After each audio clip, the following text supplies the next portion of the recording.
भगवान जगन्नाथ की कथा पुराणों और लोक कथाओं में विभिन्न रूपों में मिलती है। यह कहानी मुख्यतः ओडिशा राज्य के पुरी में स्थित जगन्नाथ मंदिर से जुड़ी है। इस कहानी को विस्तार से इस प्रकार बताया जा सकता है।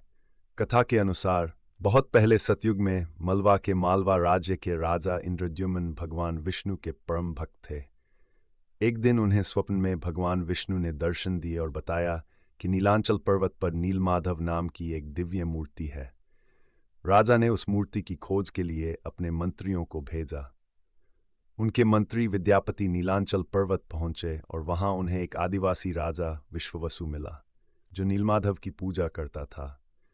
विद्यापति ने राजा की बेटी लालिता से विवाह किया और राजा विश्ववसु की सहायता से नीलमाधव के दर्शन किए।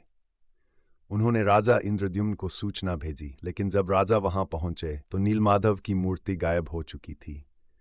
राजा ने वहीं पर विष्णु मंदिर बनाने का निश्चय किया और नीलमाधव की खोज में तपस्या शुरू की। राजा इंद्रद्युम्न की तपस्या से प्रसन्न होकर भगवान विष्णु ने उन्हें निर्देश दिया कि समुद्र के तट पर उन्हें एक दारू लकड़ी का टुकड़ा मिलेगा, जिसे देवताओं द्वारा तैयार किया जाएगा। उसी लकड़ी से भगवान विष्णु, बलभद्र और सुभद्रा की मूर्तियां बनेंगी। राजा इंद्रद्युम्न ने वैसा ही किया और उन्हें एक दिव्य लकड़ी मिली। उन्होंने मूर्तिकार विश्वकर्मा को मूर्तियां बनाने के लिए आमंत्रित किया, जो स्वयं भगवान विष्णु के रूप माने जाते हैं। विश्वकर्मा ने मूर्तियां बनाने के लिए 8 दिन का समय मांगा और यह शर्त रखी कि इस दौरान कोई उन्हें नहीं देखेगा। 14 दिन बीत जाने के बाद राजा और रानी चिंतित हो गए, क्योंकि अंदर से कोई आवाज नहीं आ रही थी। उन्होंने दरवाजा खोला और देखा कि मूर्तियां अधूरी थीं। विश्वकर्मा ने कहा कि यह उनकी गलती थी और वह अब यहां से जा रहे हैं। हालांकि राजा ने इन्हीं अधूरी मूर्तियों को स्थापित करने का निर्णय लिया। तब से भगवान जगन्नाथ, उनके भाई बलभद्र और बहन सुभद्रा की अधूरी मूर्तियां पुरी के मंदिर में विराजमान हैं। पुरी में हर साल भगवान जगन्नाथ की रथ यात्रा का आयोजन होता है, जो आषाढ़ महीने के शुक्ल पक्ष की द्वितीया को प्रारंभ होती है।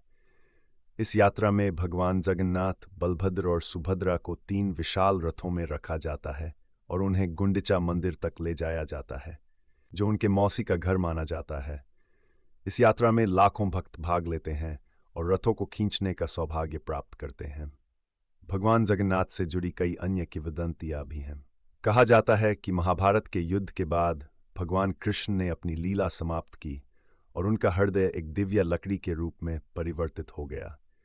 इसी लकड़ी से भगवान जगन्नाथ की मूर्ति बनाई गई थी। ये भी कहा जाता है कि भगवान जगन्नाथ, बलभद्र और सुभद्रा के मुख, हाथ और पैर अधूरे इसलिए हैं क्योंकि यह प्रतीक है कि भगवान किसी भी भक्त की अधूरी इच्छाओं को पूरा करते हैं और उन्हें पूर्णता की ओर ले जाते हैं। भगवान जगन्नाथ की यह कथा उनकी दिव्यता और महिमा को प्रकट करती है। उनकी पूजा और रथ यात्रा न केवल भारत में बल्कि पूरी दुनिया में उनके भक्तों द्वारा धूमधाम से मनाई जाती है।